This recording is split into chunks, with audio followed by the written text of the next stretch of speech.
Ladies and gentlemen, welcome back to the Chess.com Global Championship. This has been a super epic chess event going on in all of 2022. Many of you have been watching it, but for those of you that have not, let me give you a 10-second breakdown. This is the round of 16 recap. We had hundreds of players who played against each other to qualify. 32 of them did. 32 players were invited, which means that 64 competed in a series of knockouts. We had a round of 64 recap, a round of 32 recap.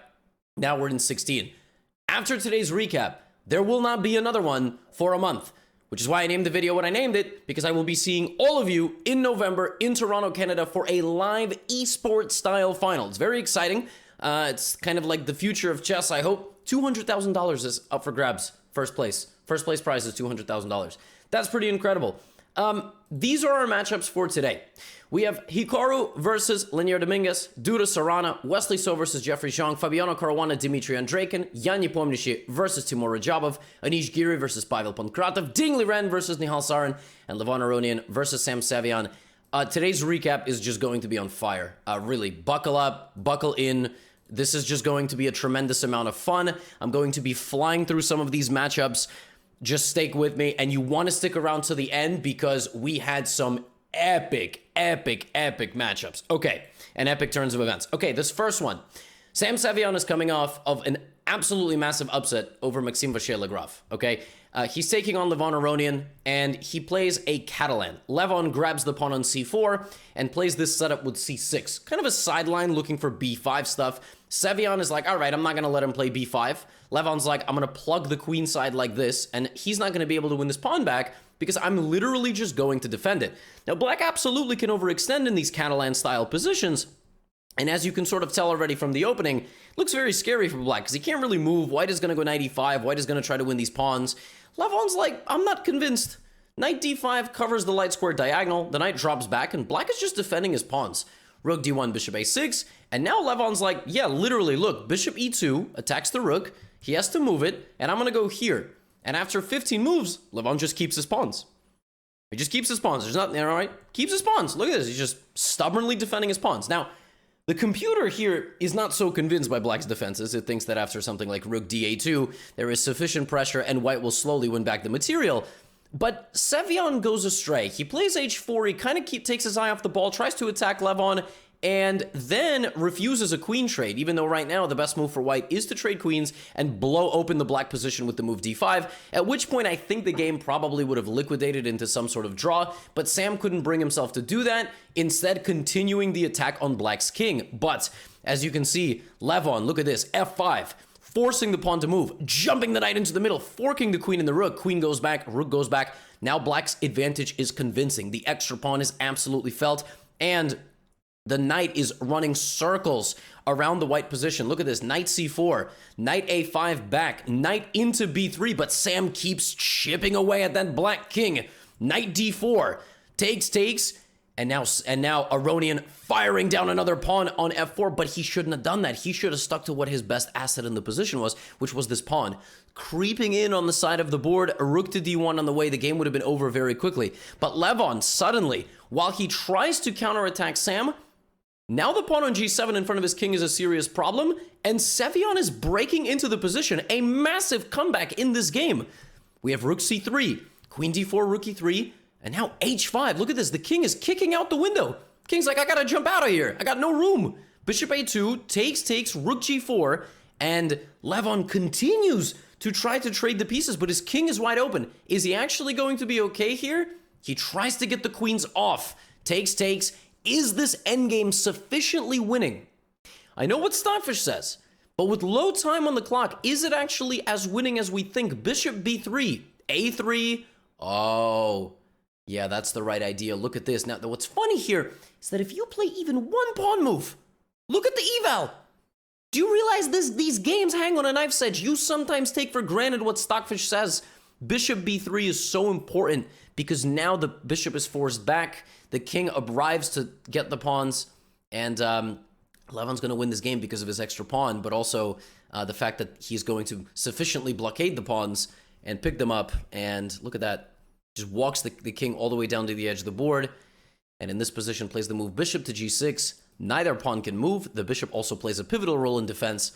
And Levon took care of business against Sam Sevian in this game and in the match, and he is the first one to move on to the quarterfinals. All right? Very convincing game. I mean, it was complicated, but he wins in 3, which is the shortest amount of time you can beat somebody in one of these matchups. It's best of 4 in rapid. Anish Giri versus Pavel Pankratov. Anish has been unstoppable in this event, but Pavel just beat Nodirbek Abdusaturov, who's the world rapid champion, and Vishy Anand, who's a 5-time classical world champion. So anything can happen. And Pankratov is a big fiend for the French defense. He loves the French. And in this game, Anish plays into the classical with a3. All of this has been seen before, and Pankratov plays b6, which is a very kind of solid approach, not trying to get too aggressive on the queen side, bishop d3. And then now Pankratov plays c4, shutting out the bishop, and f5. Now, if you could have it your way, Black would close up the position entirely and then play b5, rook b8, a5, b4 attack. Anish is not going to let that happen. He takes en passant. Anish is a cultured man. He knows that en passant is forced when you have it. Knight f6. And there you go. You see Pankratov doing his thing. But, you know, Anish prepares an attack. Pankratov jumps in on the queen side with the move b4. Rook takes b4. But now Anish seizes his opportunity. Black's king is in the center. There's a rook over here. What do you have to do in the center of the board when the enemy king is over there not castled? f5. Ripping open the position. Rook b2, but fe6. And yes, there is bishop takes e6 in this position, which does look like it sufficiently defends over here. But after takes, the rook is about to bulldoze here with bishop g5. It's very, very bad intentions here. And if you castle, you're going to get hit with rook e6, queen e6, bishop f6, and bishop d5, ending the game on the spot, or knight d5, depending on how Black continues. But bishop d5 there is perfectly convincing. So he breaks open the center, brings back his bishop, and the cannons are just exploding. And Anish does not look back. The knight jumps into the position, anchored by that pawn, looking to trade and get to that king. He takes, check here, and the game ends in violent style as Anish goes here, knight takes d5, and literally checkmates his opponent. Bishop a5, check, and mate. Look at the bishops surrounding the king. This is so nasty. And Anish knocks out Pavel Pankratov, ending his Cinderella story run in this event. But Anish has been dominant. I mean, he's dominated every opponent. He has been incredible to watch. And his games have been sensational. There's not much more I can say. He is the next quarterfinalist to make it to Toronto. Next matchup was Jan Krzysztof Duda versus Alexei Sarana. This one began with well, what else? A Najdorf Sicilian. We have a million different options here for white, but white plays g3, kind of a sideline. All right, bishop g2 being the idea. That bishop is going to go there in the future, right? The bishop is going to go there in the... What? Dude, if you wanted to move the bishop to c4, why didn't you do it here, or here, or here, or anywhere? I don't know. So obviously the idea of g3 is that you want to play bishop g2, right? That's sort of the idea, but there's actually, I guess there's other points. You know, maybe in the future you're going to play f4. So he plays this super edgy system where I guess depending on how Black sets up, you no longer have to go bishop g2. Like basically he's saying, I'm going to go bishop c4 and f3 and just prepare an attack. I don't know. This is some crazy stuff. And then on top of that, he castles short. All right. Then he brings his knight back to d2 to support that bishop and trades his bishop. So again, the $1 million square for white in the Najdorf is the d5 square, okay? And white is going to do everything in his power to defend that square and maybe reroute and put a knight there. Because at the end of the day, if it's knight versus bishop, white is going to be better forever until the end of the game. So look at this. We see Duda here doing exactly that. Now, Black could take in the center here and lose the game on the spot, because the queen can no longer defend the knight. So that doesn't work. So instead of that, Alexei's like, well, I don't want him to control d5, so I'm going to sack my rook. Oh my goodness. And then win the pawn. But when everything is said and done, we have this enormous exchange. White's just up a full exchange. Like, we have this enormous exchange. White is up an exchange, which is a rook for a bishop. Yes, Black has an extra pawn, but where is it? Can you even feel the presence? Like, if you go down here, I'm going to go win these pawns. The only thing white needs to avoid is an endgame of like 3-on-2 or 4-on-3 where the chances to win are not there. Now, Alexei tries to play defense. We have c4, rook c4, the pawns start falling. And look at this, I mean, rook b7, and that bishop is just such a nuisance for black. It's not an asset at all. It's in the way of everything.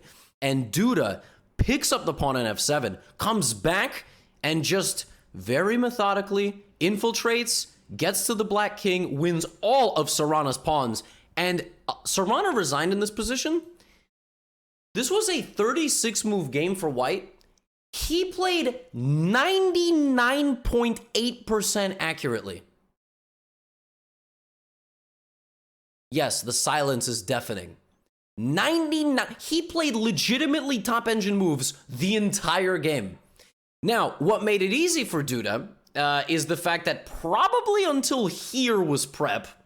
Okay, so he played all his prep, probably and then the rest of the game was actually very simple for him. He defended his bishop, he removed the knight, he rerouted his pieces to control d5, and then Alexei sacked his rook. So after that, it was sort of forced. We trade all the pieces, and now he just had to not lose his rooks, which for you might be difficult, but not for Duda. He just defended everything and he just played literally, he played a perfect game of chess. It was just unbelievable. I mean, how do you beat a guy who plays a perfect game of chess? You don't. Sarana didn't, and Duda is your next quarterfinalist. We have Levon, we have Giri, we have Duda. 3 out of 8 have been determined. Next matchup I have for you, the 1 and 2 seed of their respective groups, Jan Nepomniachtchi and Timur Radjabov.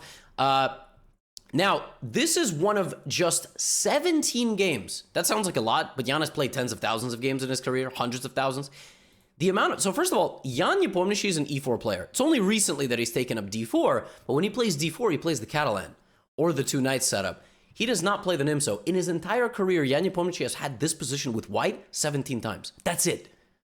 And he's had this position, I think, a grand total of 0. So he obviously shows up preparing a Samish or a Kmoch variation to play e4, but something goes horribly wrong. In this position, Jan does not play the move bishop d3 or knight to e2, both of which kind of look like they make sense, or bishop d2. Jan plays a move that's just not in the database whatsoever, which is the move bishop f4, and he's just worse. Now, I was doing commentary here with Daniel Naritsky. We were really confused. We couldn't tell how Jan could have messed up prep on move 7. We didn't get it. We thought, oh, well, it's move 7. He's playing a move that's never been played before. We give him the benefit of the doubt. But Radjabov plays rook e8, breaks open the center, develops all his pieces normally, and just starts attacking. I mean, he's castled, right? White's not castled. Look at white's position. 6 out of 7 pawns on light squares. Which means what? Dark squares are weak. Which means what? You got to get rid of the one guarding the dark squares. You get rid of the piece that guards the squares that are weak, you're going to be in good shape. Bishop back to g3, takes, activate the queen, slide back, and then right here, Timur Radjabov said, I would really enjoy going to Canada. And he just uncorked savagery. It looks like white's position is stable and black cannot break. b5. White has to take that because otherwise you take it with b takes c pawn. So white takes, and now d5. A central pawn sacrifice. 2 pawns down. But now, knight d3, bishop f5, and the rook activates to e5 with the attack coming in, and there's no stopping it. And because of the pin here, white can get out of the way, but now rook e2! And he wins both knights! And Radjabov never looked back. Nepo did not have to sacrifice. I mean, it's the top engine move. But the thing is, if he doesn't sacrifice and he plays here, just bishop d4, and you can literally be mated. The game can end like this. As I like to show you, at this level, the game can end so quickly. So, rook c3, king to f8, and that's it. Radjabov is up a piece. He goes on to convert this game. Not only does he convert this game, he beats Jan Nepomniachtchi with a beautiful tactic. If rook d1, queen c5, and if king f2, this is mate, Radjabov took care of business against Nepo in 3 games. 2.5 to half. And he is the next individual to move on to the quarterfinals. We now have half of our field in Toronto. Isn't that incredible? I mean, I am stunned. Next matchup, Caruana versus Andreikin. It was a very long game. Now, this one's going to be pretty unique, okay? This was a win hour. Dmitry Andreikin played a bit of a sideline, and Caruana throughout this game was just simply improving his position and suffocating black. Look at black's position. There is almost no play. Black has a bunch of pawns on light squares and a light squared bishop. He is just desperately preventing this pawn from advancing as Caruana is effortlessly improving his position. Look at this. Look at black's position. Every pawn is on a light square. This is misery. Misery. Caruana just slowly looking to build up an advantage. He removes the knight from the defenses. All right, queen g5. And at some point, he's just going to break in, right? And there you go. g4, all right. There it is. Here comes the king walk. Fabi getting it. Oh. Okay, that looks a little scary, though, but it's still +2. I mean, how bad can it be? All right, he's going to stop the pawns. And now he's going to trade rooks. And there you go. Fabi just in the driver's seat, advancing. Oh, but look at Andreikin creating some pawn. Oh, wait a minute. Wait a minute. Whoa.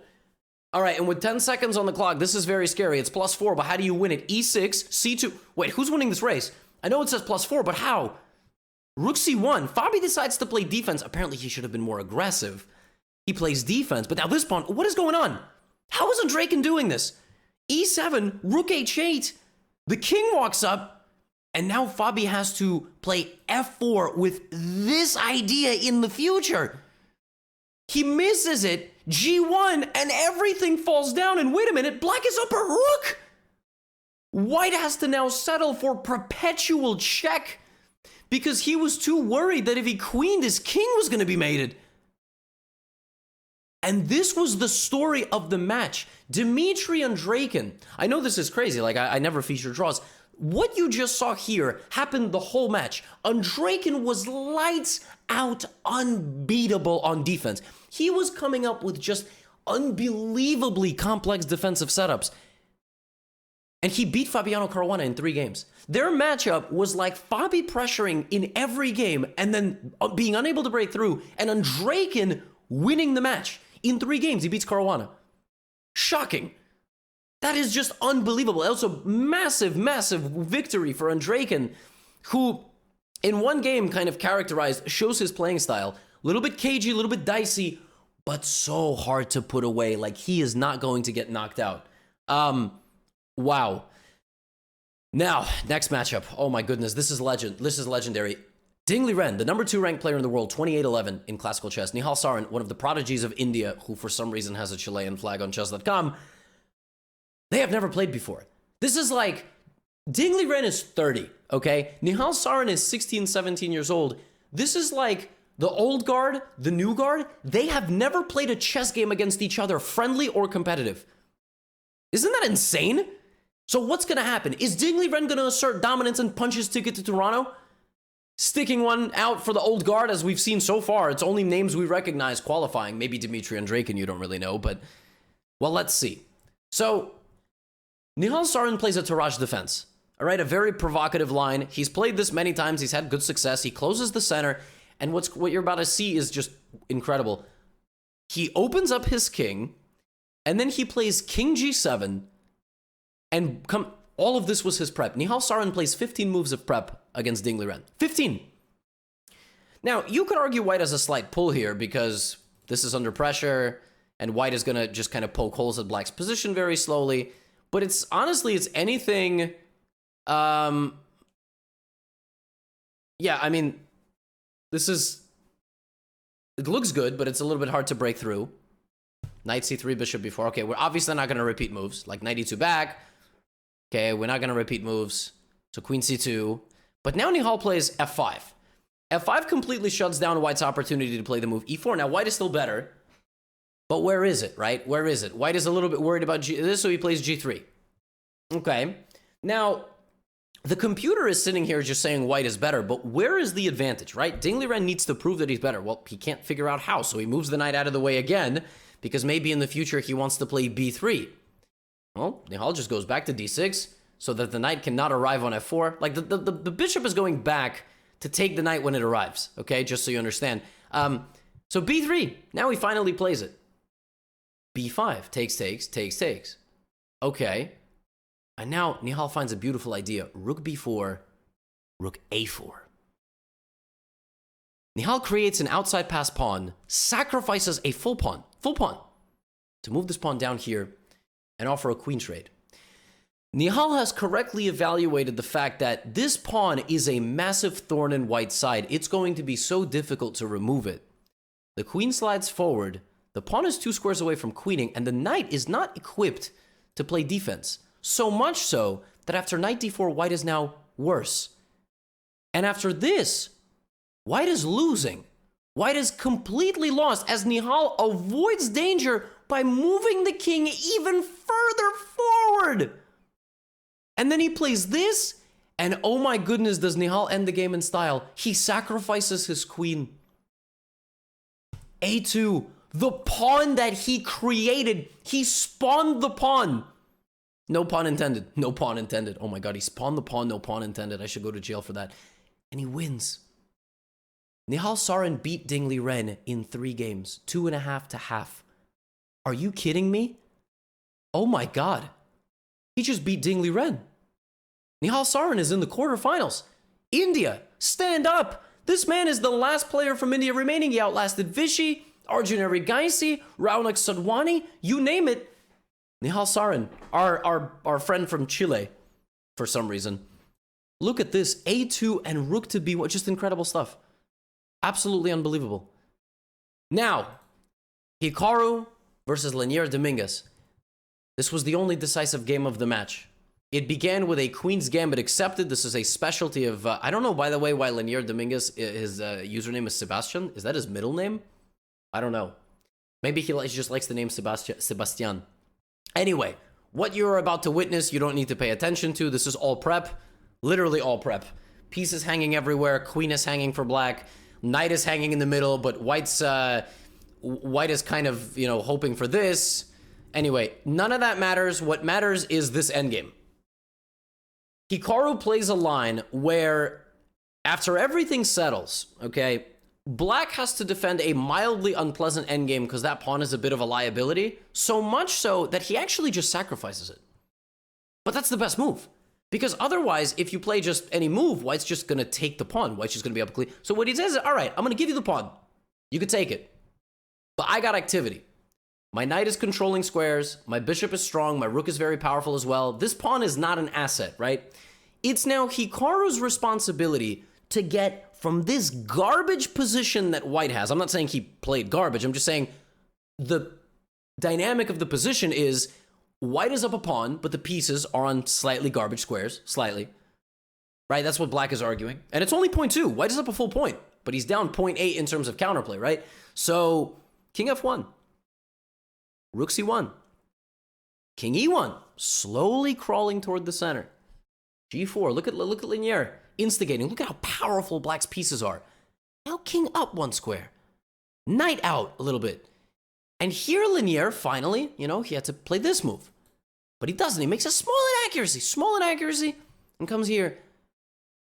Now we have knight g4, knight b3, and rook d1. And Linier says, Hikaru, I don't believe you. I don't think this knight endgame is winning for you. You're up a pawn, but look at my pawn. Your king can't go too far.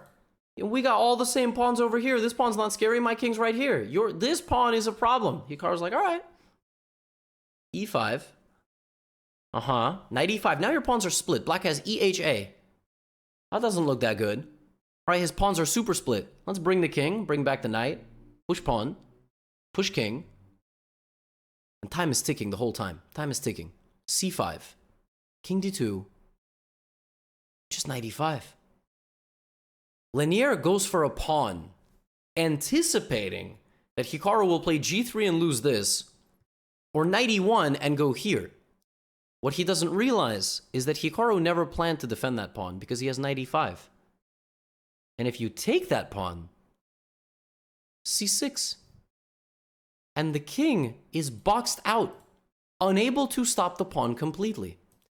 Hikaru is a nightmare opponent to play against in these super accurate endgames with no time on the clock, and he takes care of business in just one decisive game against Linier. That's all he needed, that first win, and then he stabilized the rest of the match, and he is our 7th out of 8 quarterfinalist. And folks, I told you that if you had the patience to survive until the end, you are about to witness El Clásico of the Chess.com Global Championship.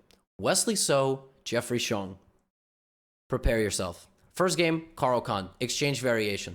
All right? Very sharp line from the opening. Bishop f4, bishop e2. White gets the bishop pair, and black is obviously a little bit passive. White no longer has the bishop pair, but white is going to try to control the center squares and win the battle over there.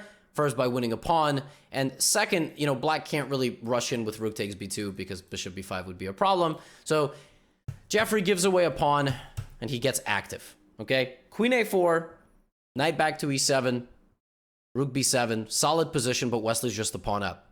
And Jeffrey's firing away on the king side. But if Wesley is able to consolidate the position, he's still a pawn up.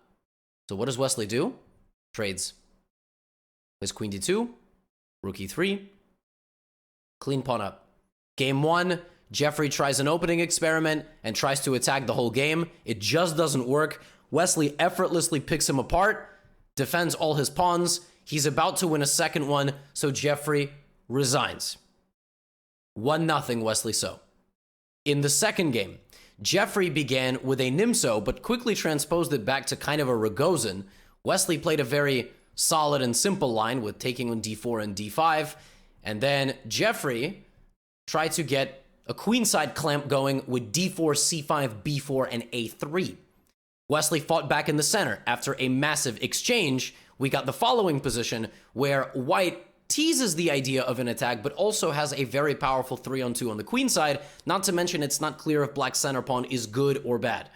Jeffrey very slowly pushes the queen out of the center, begins an attack of his own, and now is going to be removing the last guard of the king over here before he starts cracking in. Let's not forget this pawn. Is it a strength or is it a liability for black? Takes, and now infiltrates the queen. The weaknesses of the king and the d4 pawn combined, not to mention white's massive space advantage, making this queenside very much a target as well. All those things combined lead to Jeffrey launching a devastating, swift, and absolutely decisive attack against the black position, rendering it completely defenseless against the infiltration of the rook, but also the promotion of the queenside pawns. Jeffrey just has to defend against black's own pawn coming down the board, and he does. It's a race, and he is going to win it with b7 and a4, a5, a6, 1-1. Game number 3. Wesley So begins once again. Jeffrey stubborn plays the Caro. 2 knights this time, not exchange variation. Very solid line. This has all been played many, many times. And Jeffrey accepts, by the way, you can't do that. It's a very famous trick. Jeffrey accepts a slightly worse position, and the players play an ultra sharp line. This has been played many times. Knight c6, look at this. Right? b4, this is some sort of crazy engine preparation. Look at the white knight. What? Look at the white knight galloping c6. d4, f5, g7. This is all theory. This has been played before, all right? Knight h5, black is down 2 pawns, but white is very passive here. All the pieces on the back rank. But for a second game in a row, Wesley's like, bro, you giving me pawns, I'm gonna take them, right? I'm up 2 pawns, but Jeffrey's better.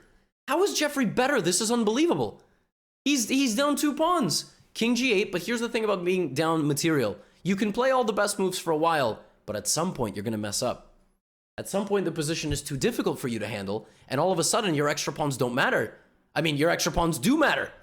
For the person who's up the pawns, he gives back one of them, but look at this, consolidating his position, trying to go for queen trades. Rook d4, but take, and just king f1. And now we are in the endgame phase where Wesley's very dominant because he's pressuring and he's also threatening to get to the king. Jeffrey does his best, but it's too little too late. White is now threatening mates, hitting this, and he resigns. Jeffrey unable to crack through with through Wesley's e4 with his Caro. 2-1 Wesley So. Game number 4. Jeffrey must now win on demand. We have a scotch. Knight f6, knight c3, 4-knight scotch. How on earth is Jeffrey going to play this for a win? This is not an opening you play for a win. All right? It's just ultra solid. This is like one of the most boring systems in all of chess. It's just known to be totally equal for black. Look at the eval. Literally zeros. How is Jeffrey going to pull this off? It doesn't make any sense. He's going to have to rely on Wesley making a blunder. Knight d5! Oh my goodness! And Wesley is stuck defending his position. But bishop a6. Oh my goodness! Wesley has blundered. A tragic mistake. Queen e4 threatens the bishop in this, but queen g5 defends everything. You can take, but rook c1. If you play this, then suddenly bishop e5 with the threat of everything. Oh my goodness. and Wesley has to defend a pawn down endgame. Is he going to be able to? Jeffrey trying to push? Maybe the engine can draw this, but Wesley's a human being. Jeffrey's doing his best. Up a pawn in an opposite colored bishop endgame. He's completely locking down. Oh, there is a... Look at this. His king just runs to e5. Blocks out the rook. And here goes the pawn. b6. Defended. And b7 is on the way in a moment. King e6. Oh my goodness, but he cuts the king off this way again. Rook f7 is going to hit this. The pawn is going to promote. Rook h4 is on the way. f3 will close out the bishop. And Jeffrey Xiong wins on demand in game number 4 and forces an Armageddon. Friendly reminder, the Armageddon, you bid on a time. So whoever bids the lowest time starts with black. But if black draws the game, black wins. So black starts with less time, all right? The game begins. Wesley wagered less time than Jeffrey. Let the fun begin. A Petrov defense, Jeffrey in a must-win situation. Bishop d3 and just goes for it. Look at this. Look at Jeffrey. g4 on the board. Bishop g6. The attack rages forward as Wesley also tries his best with knight takes c3. This is a completely insane match. Look at all these pieces hanging. Queen c3, queen d4. We have an endgame. Wesley has sacrificed an exchange in return for activity and a pawn. But activity and a pawn aren't going to get you anywhere. Oh my goodness, Jeffrey Xiong is winning. Jeffrey Xiong is beating Wesley So. It is rook and 6 versus bishop and 7. You know how I feel about this game? Because all the pawns are still there and you have to basically slowly move forward. This is the final round of a 5-round championship heavyweight fight. Okay? Both guys exhausted and yet they're going, let's go. One last round, here we go. Jeffrey's got to move forward with his pawns. And Wesley is going to hold serve and play defense. Wesley's setting up the defensive fortress. a5, b6, Jeffrey coming forward, a3, now g5. Oh, Jeffrey probably should have played g5 himself. Why? Because he controls the entire file, so he doesn't let the king get close, and the pawn is not fixed on the same square color as the enemy. Jeffrey plays a3, but a very well-timed move here, right? Makes it very difficult to get in now. Because if you do, look at this. And if this, then this. Oh my goodness. So rook f2. Now the pawn is a liability for white, and white can't get in at all. Jeffrey tries. He tries, but Wesley plays defense. The pawns fall. The more pawns fall, the higher chance of drawing for black. More pawns fall. Apparently, Jeffrey had to not rush with that move. He had to like delay it a little bit, maybe run his king over here. But Jeffrey does what any human would do, which is try to come forward. But now Wesley So has a perfect defensive setup. And this game goes on for 70 more moves as Jeffrey desperately looks to break into the black position. But he can't. Wesley has created a completely impregnable fortress. I mean, apparently here you can play like e4 or something, but Jeffrey tries and he tries. And he tries some more, and he tries to remove all the pawns from the board, but it's too little too late. Black has a complete defensive fortress, and it took 131 moves. As Jeffrey got down to the end, had to sacrifice his rook for the pawn, and Wesley So won the Armageddon. And he is our last quarterfinalist. I told you to stick around. This was going to be an epic recap. Folks, that concludes the online portion of this event. I will now go back to full screen and I will show you our quarterfinal matchups. Here they are. Hikaru Nakamura, Jan Krzysztof Duda, Wesley So, Dmitry Andreikin, Timur Radjabov, and Giri, and Nihal Sarin versus Levon Aronian. What we wanted when this event kicked off, at least what I wanted, was not to see the same names that we see in every top-level event. And I am super excited to see Nihal Sarin participating and making it to the quarterfinals. Dmitry Andreikin, who we have not seen a whole lot of, winning his group in dominant fashion over Fabiano Caruana, also moving on to the quarterfinals. Folks, that is it for the online portion. We will resume this event in November in Toronto, Canada, for the live esports final of this event. I am super excited. That is the culmination of all of my work, and I'm super pumped to kind of be on this face and the frontier of the development of the esports production that chess.com is putting on for this event and all of their future events. That's all. I hope you enjoyed, and thanks for cheering me on in this journey. Thanks for being here. Thanks for hanging out with me. and cheering on all these great players. And we will crown a winner in just a few weeks at the beginning of November as the Chess.com Global Championship comes to a conclusion. Good night, good afternoon, good morning, goodbye. Get out of here.